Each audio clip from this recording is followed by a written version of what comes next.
Perkenalkan, nama saya Hesronta Kumalemu, NIM 28923500030, Prodi Manajemen Reguler Malam. Nah, di sini saya akan mempresentasikan materi tentang PPH pasal yang ke-25 dan yang kedua pasal PPH pasal yang ke-6, yang ketiga PPN, nah yang keempat PPNBM. Oke, di sini ada pengertian PPH pasal yang ke-25 dan 26. Nah, di sini definisi pajak menurut Undang-Undang Nomor 16 Tahun 2009 tentang perubahan keempat atas Undang-Undang Nomor 6 Tahun 1983 tentang ketentuan umum dan tata cara perpajakan pada pasal 1 ayat 1 berbunyi, pajak adalah yang terutang oleh orang pribadi atau badan yang bersifat memaksa berdasarkan undang-undang dan tidak mendapatkan imbalan secara langsung dan digunakan untuk keperluan negara bagi sebesar-besarnya kemakmuran rakyat. Nah, di sini PPH 25 berisikan aturan mengenai bagaimana wajib pajak mengatur kewajiban pajak di muka, sehingga wajib pajak tidak memiliki beban hutang pajak besar dan harus dibayar saat batas. Waktu penyampaian surat pemberitahuan tahunan pajak penghasilan, kewajiban angsuran pajak ini memberitahukan tahunan pajak penghasilan. Oke, di sini juga ada dasar-dasar hukum PPH. Dasar hukum PPH ialah Undang-Undang Nomor 7 Tahun 1983 tentang pajak penghasilan. Undang-undang ini berubah selama 4 kali atas Nomor 7 Tahun 1991. Sebagai perubahan pertama, Undang-Undang Nomor 10 Tahun 1994. Sebagai perubahan kedua, Undang-Undang Nomor 17 Tahun 2000 sebagai perubahan ketiga, dan Undang-Undang Nomor 25 dan Undang-Undang Nomor 36 Tahun 2008 sebagai perubahan keempat. Oke, di sini ada subjek pajak pada pajak penghasilan PPH pasal 25 adalah wajib pajak dalam negeri atau WPDN. Nah, di sini ada dua bagian. Nah, yang pertama di mana orang pribadi dalam negeri, dan yang kedua badan usaha dalam negeri.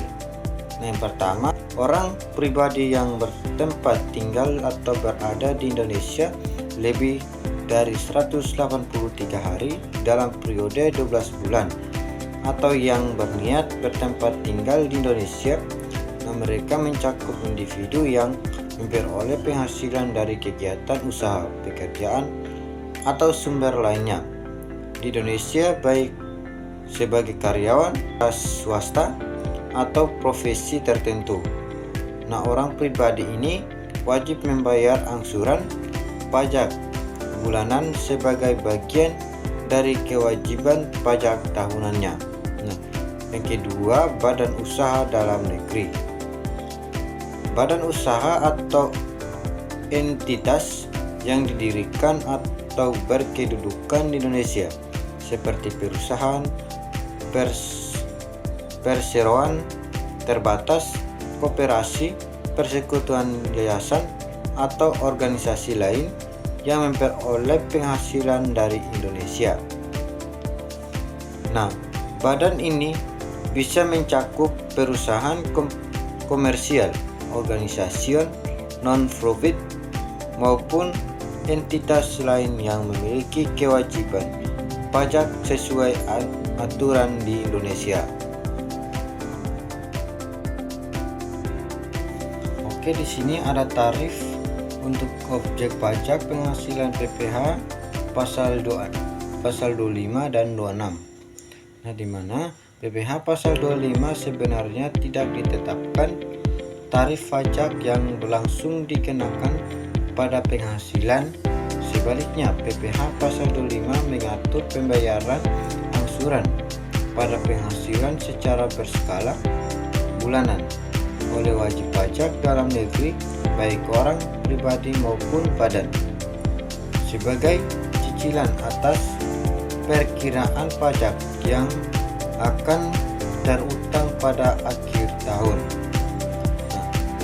Angsuran bulanan PPH pasal 25 dihitung berdasarkan pajak penghasilan terutang yang dihitung pada tahun pajak sebelumnya.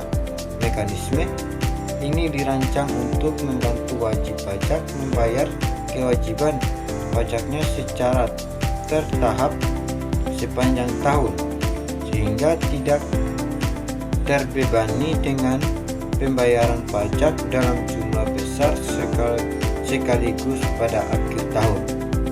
Nah, di sini ada cara menghitung angsuran PPH pasal 25. Yang pertama, untuk wajib pajak badan dan orang pribadi yang melakukan kegiatan usaha atau pekerjaan bebas, angsuran bulanan dihitung sebagai berikut.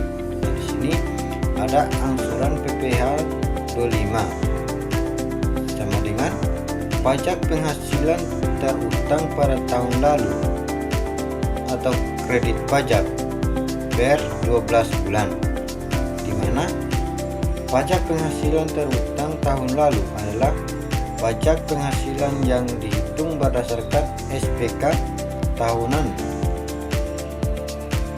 sebelumnya. Kredit pajak mencakup jumlah pajak yang telah dipotong atau dibayar di muka, misalnya PPH pasal 22, pasal 23, dan pasal 24 tahun sebelumnya. Nah, yang kedua, untuk wajib pajak orang pribadi yang berstatus karyawan. Wajib pajak orang pribadi yang berstatus karyawan umumnya tidak dikenakan angsuran PPH pasal 25 karena pajak mereka telah dipotong secara langsung melalui PPH pasal 21 oleh pemberi kerja. Nah, yang ketiga, penyesuaian angsuran. Apabila wajib pajak mengalami perubahan signifikan dalam penghasilannya pada tahun berjalan, mereka dapat mengajukan permohonan untuk penyesuaian angsuran PPH pasal 25 ke kantor pajak. Nah, di sini jika pada tahun sebelumnya pajak penghasilan terutang wajib pajak adalah berjumlah 120 juta dan kredit pajak sebesar 24 juta, maka angsuran PPH pasal 25 di mana 120 juta kurang 24 juta bagi 12 bulan sama dengan 8 juta per bulan. Dengan demikian, wajib pajak akan membayar angsuran sebesar 8 juta per bulan sepanjang tahun berjalan sebagai uang muka atas pajak penghasilan tahun tersebut. Tarif pajak objek pada pajak penghasilan atau PPH pasal 26 adalah 20% dari jumlah bruto penghasilan yang diperoleh oleh wajib pajak luar negeri atau WPLN dari sumber penghasilan di Indonesia. Tarif ini diterapkan pada beberapa jenis penghasilan yang diterima oleh WPLN seperti dividen atau sebagian keuntungan yang diterima oleh pemegang saham luar negeri Yang kedua, bunga, penghasilan dari bunga pinjaman atau investasi dari Indonesia. Nah, yang ketiga, royalti, pembayaran untuk penggunaan hak cipta, paten, atau hak kekayaan intelektual lainnya. Yang ketiga, imbalan jasa, pembayaran atas jasa yang diberikan oleh WPLN kepada pihak di Indonesia. Nah, yang kelima, sewa, penghasilan dari sewa aset yang terletak di Indonesia. Dan yang terakhir, penghasilan lainnya, hadiah, penghargaan, dan jenis penghasilan lain yang diperoleh WPLN di Indonesia. Oke, di sini ada pengertian pajak pertambahan nilai PPN. Nah, untuk memahami pengertian pajak pertambahan nilai PPN, perlu diketahui definisi dari pajak pertambahan nilai, yaitu yang pertama, pajak pertambahan nilai merupakan perganti dari pajak penjualan. Alasan pergantian ini karena pajak penjualan dirasa sudah tidak lagi memadai untuk menampung bagian masyarakat dan belum mencapai sasaran kebutuhan pembangunan, antara lain yang meningkatkan penerimaan negara, mendorong ekspor, dan pemerataan pembebasan. Yang kedua, pajak pertambahan nilai adalah pungutan yang dibebankan atas transaksi jual beli barang dan jasa yang dilakukan oleh wajib pajak pribadi atau wajib pajak badan yang lebih menjadi pengusaha kena pajak. Oke, di sini ada definisi PPNBM. Nah, pajak penjualan atas barang mewah.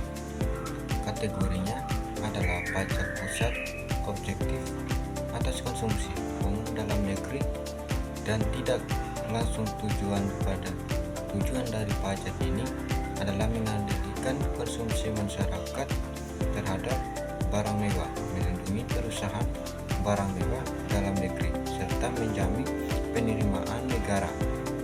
PPNBM juga berperan sebagai pajak penyimbang antara konsumen dengan penghasilan rendah dan tinggi.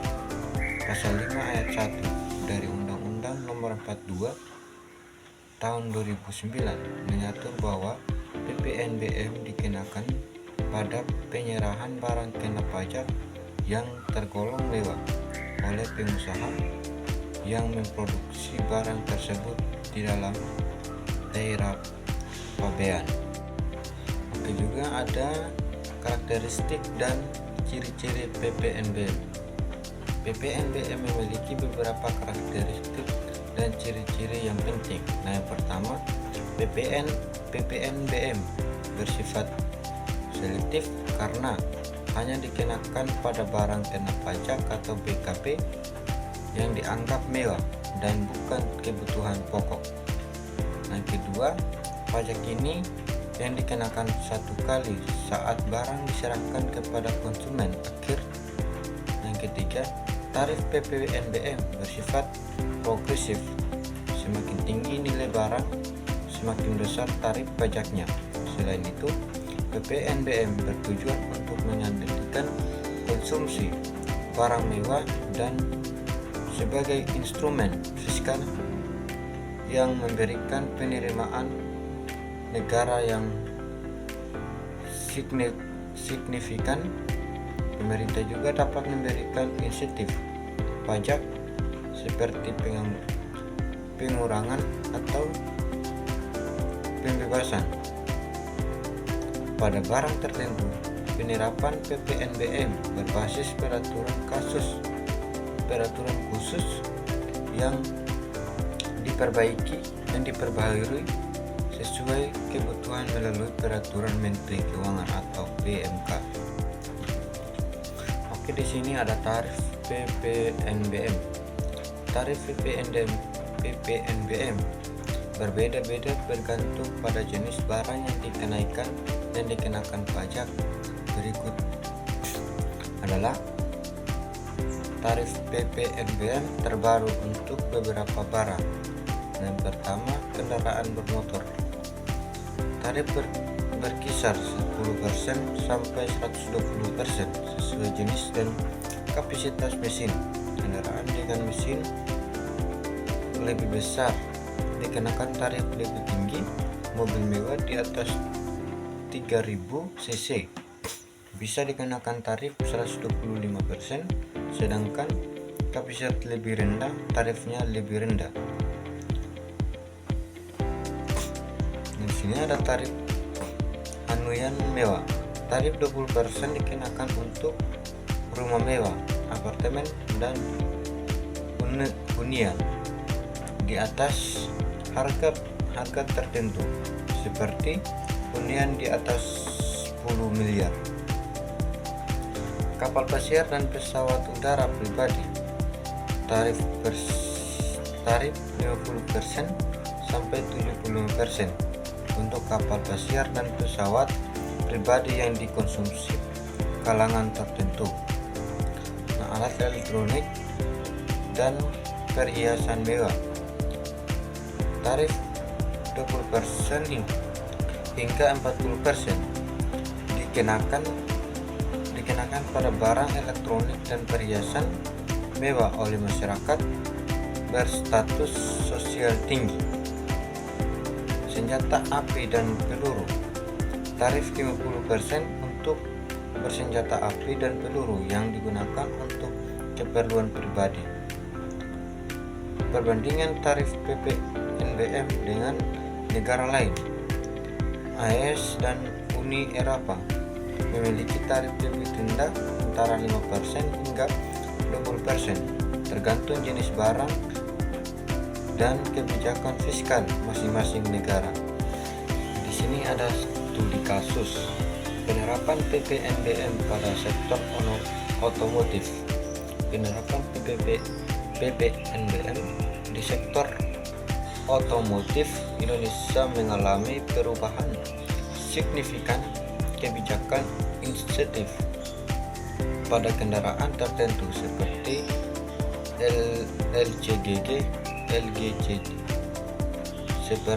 LCGC bertujuan merangsang pemerintah kendaraan menjangkau dan mendukung industri otomotif nasional.